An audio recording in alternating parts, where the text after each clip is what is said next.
د پښتون ژغورنې غورځنګ له څو میاشتې ځنډ وروسته نن په جنوبي پښتونخوا کې یوه ستره ولسي غونډه جوړه کړې وه.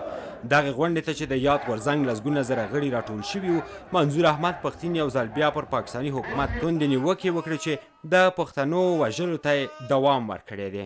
ولې موږ پوهېږو چې د خپل پښتون سره لانجه کول د قام مفادات نه دي، د خپل قام مفادات به پلو او د دغې مفاداتو دپاره ورورګلوي به جوړوو او په دې خاوره باندې به لږ په خپلو عادتونو کې هم بدلون راولو. پښتین ویل له پاکستان چارواکي پښتانه له ترهګرۍ سره تړي، خو په وینا یې اوس نړۍ پوهیږي چې پښتانه ترهګر نه دي.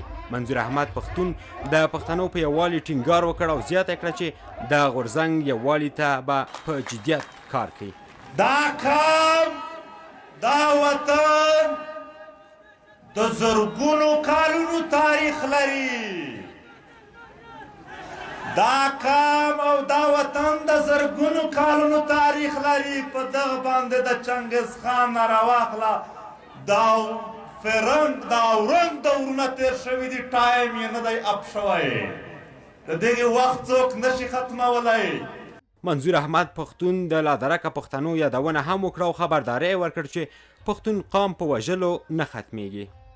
د دغې هیواد د دغې ملک وزیر اعظم په هر ځای کې د پښتنو او د ترهګرو کیسه یوه سره جوړول غواړي.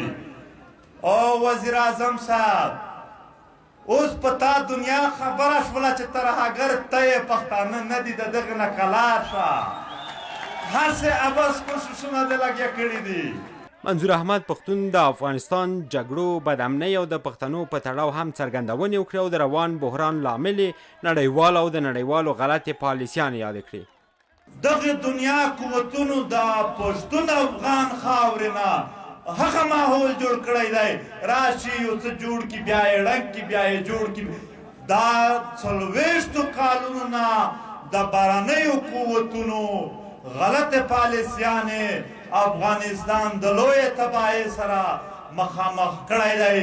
منظور احمد پښتون د علي وزیر په ګډون د ټولو هغو پښتنو د خلاصون غوښتنه وکړه چې پاکستانی زندانونو کې ساتل کیږي. پښتون له پاکستانی محکمو وغوښتل چې بې پرې دې اوسي او په رسنیو هم غږ وکړ چې که ازادي لري د دوی غږ دې بدرګه کړي.